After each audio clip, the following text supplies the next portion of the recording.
What's happening, team? Good morning. It is currently, what time is it? We're rocking with. It's currently 3:30 a.m. on the 27th, and you may be thinking, well, good morning, good evening. It kind of feels like a bit of a weird one to say. You may be wondering what I'm doing. I'm currently actually packing, as you can see here, because today I fly to Stockholm for ESL Challenger Melbourne. Bit of a weird thing to say. So, of course, ESL Challenger Melbourne, done in Melbourne, as you can expect, in the Rod Laver Arena. But the desk, so myself, Alan, Mike, and Hedger, we're all going to be in the mighty Stockholm. And basically, I'm staying awake all night. So I woke up at midday today. I've been kind of trying to acclimatize myself to the very unorthodox sleeping schedule. So 2 days ago, I stayed up until about 3:30 a.m. Yesterday, I stayed up until about 5:30 a.m. And then today, I'm staying up all night, basically. So I woke up at, I think, about midday today. Didn't get out of bed until about 1 p.m. Yeah, so I am... What's the plan? The plan is I've got a train at 6:30 a.m. and I arrive at London Heathrow Airport, Terminal 5 at 9 or just after 9. I think it's like about 10 past 9. And then after then, my flight is just before 12, which obviously gives me like 3 hours, which is a lot of time. Arguably too much time, but I'm gonna grab breakfast there because that'll be like the last time I eat a meal at like a normal time. And then I fly to Stockholm, arrive about 3:30 p.m, about a three-hour flight, or 2.5 hour flight. So yeah, land about 3:30 p.m. local time, and then to the hotel, and then I'll probably get back to the hotel at about 4:30 if I had to guess, after getting my case and whatnot. And then I'm sleeping, I'm crashing, because then at midnight or 1 a.m. or whatever is the call time ready to start. No rehearsal day for me. Don't know why actually, but for me there's no rehearsal day. But Alan and Mike are doing the rehearsal. Hedger and myself aren't. I think Hedger was doing a conference sort of thing. I just haven't been invited to it. Don't really know why, but I don't mind either way. So yeah, so weird schedule. Today's gonna be a very different sort of vlog because tonight, I don't know, it just feels very weird. I'm just staying up all night. I just had a Red Bull, so thankfully I'm kind of doing all right. Yeah, 3:30 right now. I've got about 3 hours to kill, roughly, just shy. And then I need to try and get an Uber. I'm praying there's Ubers, but because I live in Birmingham, it's a big city. There's normally a lot going on, so I think I should be okay to get an Uber. And then yeah, so that's the plan. Flying to Stockholm today, ESL Challenger Melbourne, work on the desk. Yeah, it should be very good. The vlog will be probably extremely brief for the most part, just because there really isn't too much in terms of stuff outside of the gig. There's no players around, there's no kind of extra bits. It's quite literally just go in the studio, do the desk segments off home, nice and easy. Apparently we're in a really nice hotel, which is sick. Only thing is we sleep all day and then work all night, so we're not really able to see all too much of it. But yeah, really excited, really looking forward to it. For now, passport, I would need that. I've got a clusterfuck of a desk here. Need this bad boy. Yeah, so basically ready to go. Just finished unpacking now. Gonna do the rest, and then yeah, we're ready to go. But let's go to Stockholm. Next time you see me, hopefully either getting in an Uber or on a train, and trying not to crash, because I think I've worked it out. By the time I get to sleep at the hotel, I think I would have been up something in the region of 26 to 27 hours, which is going to be fucking brutal, but it's the way to get over jet lag kind of for this thing to make it not that bad. Either way, ladies and gentlemen, let's get it. Let me kill 3 hours. I'm going to watch a movie, play some video games or something, and then yeah, off to Stockholm. So we'll see you in a bit.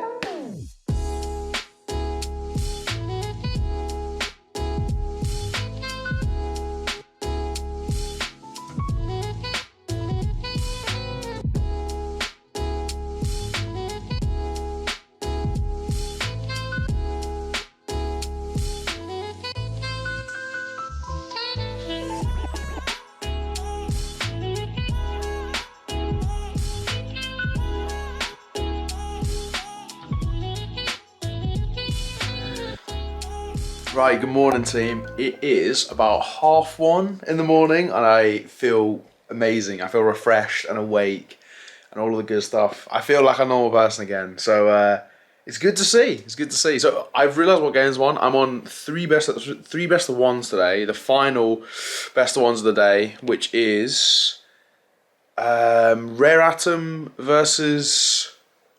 Ooh, I've already forgotten. But I'll figure them out in a little bit. However, I've just woken up, ordered room service. My TV doesn't work. Just stays like this forever. I tried everything, doesn't work, so I hate to see it. But aside from that, we've ordered food, so we'll check it out. What have we got on the docket? Bit of bread, bit of butter, I think. And then... Oh, that's fucking hot. Meatballs when in Sweden. It's actually the only thing they have on the menu. So, not going to complain, right? Food is food. Especially considering it's 1 a.m. and this is a city that very much does sleep. Very early, in fact. Everything's closed there by like 10 p.m. So that was the big concern we had last time where, because we were starting so late, we just couldn't get food, right? No food in the hotel. Nothing's open around it, so always a little bit cursed. So that's pretty good. Got food any time of the day. You can order any time of the day or night. You can order stuff, which is very good to see. But does mean when we get back, which I think will be about, I want to say maybe like 9 a.m., 10 a.m., something along those lines. Dinner will be breakfast. But honestly, food's food. I'm not picky. I don't really care. But yeah, so plan is now I'm gonna chill out for an hour or so, have a shower, eat my food, just relax basically. I'm not in a rush. My call time I think is literally 4 a.m. So I've got like 2-3 hours to burn. And then into the studio and then we kickstart things. I've done all my prep basically. I wouldn't mind writing it all down on some cue cards, but aside from that, we're feeling good. So ladies and gents, I am gonna eat. I'm gonna carry on. I've been watching The Punisher, pretty good show, I gotta say. I don't really rate those Marvel shows that much, but this one's pretty good. It's on the last episode of the first season. So yeah, we're going to finish watching that, and then we're going to get ready to go into the studio. So for now, goodbye, see you in a little bit. See you in the studio. We're in the green room, we've made it. Let me give you a little rundown of the green room. They're on the desk, so... Of course, we got all the snacks and all the whatnot. There's my stuff there. And this is what it looks like, behind the scenes. This is where we chill out here until the games are done and dusted. They've just got on the desk. I've got ages until I'm on.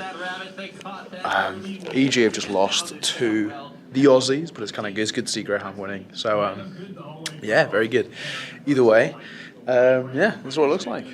Pretty good. I'm not on for at least another hour, so I'm going to do a little bit of game-specific prep for Rare Atom and Movistar Riders, and then we get going. So, in a bit. Rare Atom taking on the team that was never supposed to be here in the Movistar Riders. And we've got some new joining us here on the desk. We've got Ne0kai, as I've recently been corrected into saying, joining us to chat about the games. How you liking the action so far, Ne0kai? Hey, there's been some cracking Counter-Strike, right? At least the domestic teams are being competitive. Even Vertex, who we weren't really sure how they were going to fare against B&E, they put up a fight, right? 10 rounds is actually not bad. We need to see a little bit more out of them, but I'm at least pleasantly surprised what we've seen from the domestic boys. Let's talk about this. We're on Anubis. Interesting territory for Rare Atom. Yeah, and just to mention, I did the online qualifiers from the Asia region for this tournament, right? And I watched them play. They played it twice, both times lost, and it wasn't pretty. Against the Eruption, which is kind of the remnant of old IHC players here and there. They just don't play good Counter-Strike, at least back then. This, granted, was about 2 months ago, 1.5 months ago. It's not a comfortable map for them because their individuals can't shine. Kaze really struggles to get space, right? And he struggles to do what he does best, which is, individual stepping up, finding these picks. Jam Young as well can't do his magic that he normally has in tournaments, and that is what really worries me about Anubis. You need your T-side rifling to be really, really strong, and it's not great for Rare Atom on this map, from what I saw the last time I casted them. Adam. Yeah, I mean, that round actually highlights a really key point that we saw late in towards the game. The contact flashes towards A were so poor that actually towards the end of the game, Rare Atom gave up on them. They knew they were having such little effect, and I think it just shows how chaotic these rounds can be and how little understanding and sort of control they have towards Vertigo. It's not a strong map. They've obviously not got a lot of reps on it because you can see a lot of rookie errors creep in. There's a lot of gaps in the armor, and that T side is so all over the place that they got to a point of saying, Jam Young, just play contact, just do whatever you want. Entry frag, we can't flash you because they're not working. Just try and see if you can outfrag. Now we are going to be hopping into the map in just a second, but before we do, I want a confidence check. You still feeling Rare Atom? All day, all day. Still feeling Rare Atom? I'm starting to feel a little more Vertex sexy over here, yeah. But I have to stick with my girls. Rare Atom. That was Sticking with the prediction. Just getting a little more experience. The Aussie Magic hasn't won Henge over yet, but if you cheer even louder this time, you might just persuade her. When we come back from this break, it's time to hop into map number 2. It's time to give it back over to our casters and let the Magic take us away. Oh, good morning, people. It is bright and early. It is currently 3:45 a.m. 3:45 a.m. Woke up at 2 a.m. I've slept, brilliantly. I think we got back to the hotel yesterday between 5 and 6. And yeah, basically went straight to bed, as you can probably expect. We were all kind of knackered. It was a bit of a long day. I mean, I had actually probably the easiest day compared to some. And even I was tired. So credit to like Mike, Allen, Hedger. They must have been absolutely fucking knackered. But yeah, we're done. We're ready to go back into day 2. Again, I'm on the second and third best of 3s. There's one happening right now, which is Ecstatic versus Evil Geniuses. I'm not too sure what the score is right now on that one. But yeah, we're going to go into the studio, nice and easy. Not too much to talk about for right now. But when we're in the studio, we'll film some good bits. Let's get in there.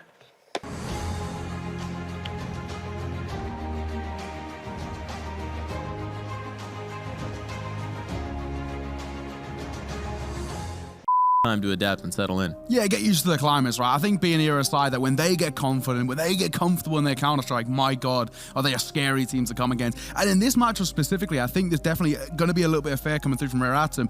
For me, Rare Atom feel like B&E, but like a year ago, right? They're kind of very similar playstyles, very similar map pools coming through, and they have individuals that they heavily rely on. We look towards Jam Young, in a sense, the same way we look towards Wan Flatcho. Yeah, very proficient riflers, very self-centered in the way that they don't need any help, really. They can rely on the mechanical prowess. So for me, I think this is a pretty good matchup in terms of it's a battle of very similar mindsets. Yeah, I mean, both of these two sides have actually pretty similar map pools. We know that Rare Atom like to quote-unquote float a 7 map pool. It's not good. It's not pretty. Vertical yesterday was grim, and I really think, and I hope that they get rid of it, even in their first round bans, just because things are really rough for them. I think, generally speaking, for me, B&E, wherever this veto heads, they will be the stronger side. Now, and just to mention one thing about Mazair, he's a rifler he's generally seen as a supporting rifler, right? He's not one who's even playing entry roles was a little bit rare for him, but he was confident, and I like the way that Rare Atom adapted. They realized that he individually was having an electric game, so go and do your thing. Normally you're looking at Ne0kai to play the entry roles, or even Jam Young at times, right? But this time they realized Mazair was playing well, and they thought, okay, do your thing. If you're having success, if you're taking down Rigon pretty successfully and continuously, want to continue. Mind,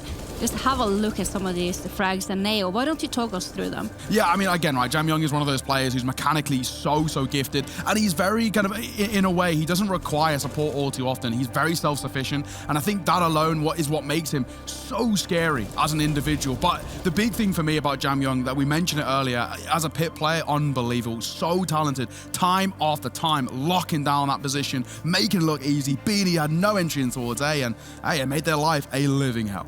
Well, in this map, it certainly did seem like that it was Rare Atom.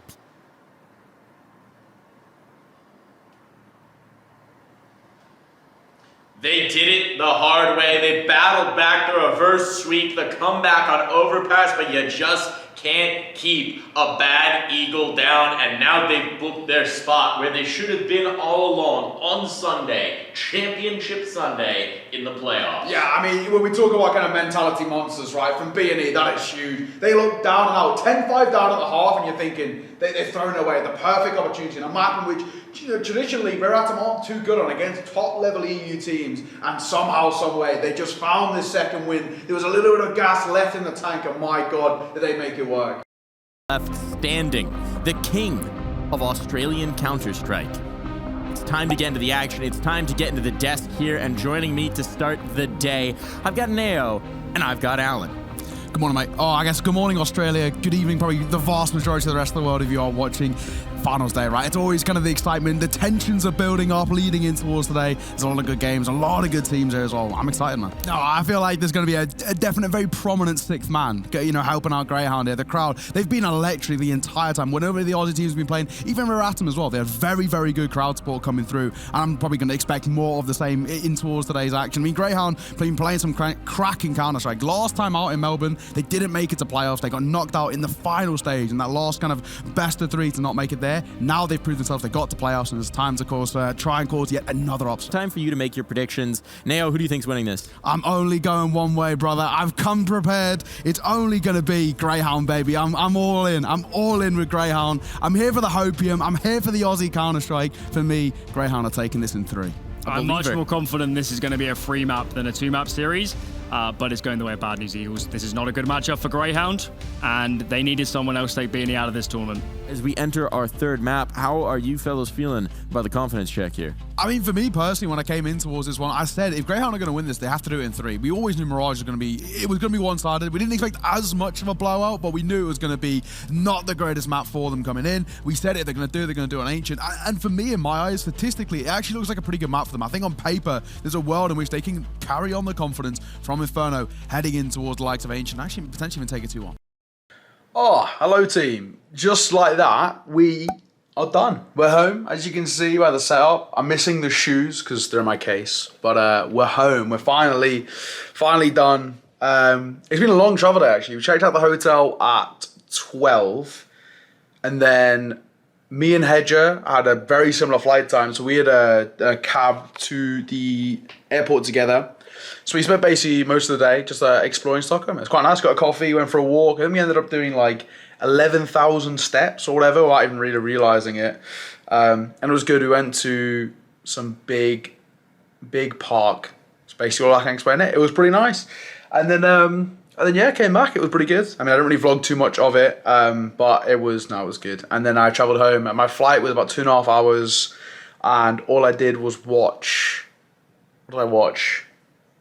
I'm pretty sure I just watched The Punisher. I think I've been watching that Marvel series, The Punisher. It's pretty good, I gotta say. I'm actually kind of liking it. So, yeah, watched that. Got back, all good, no issues, can't complain.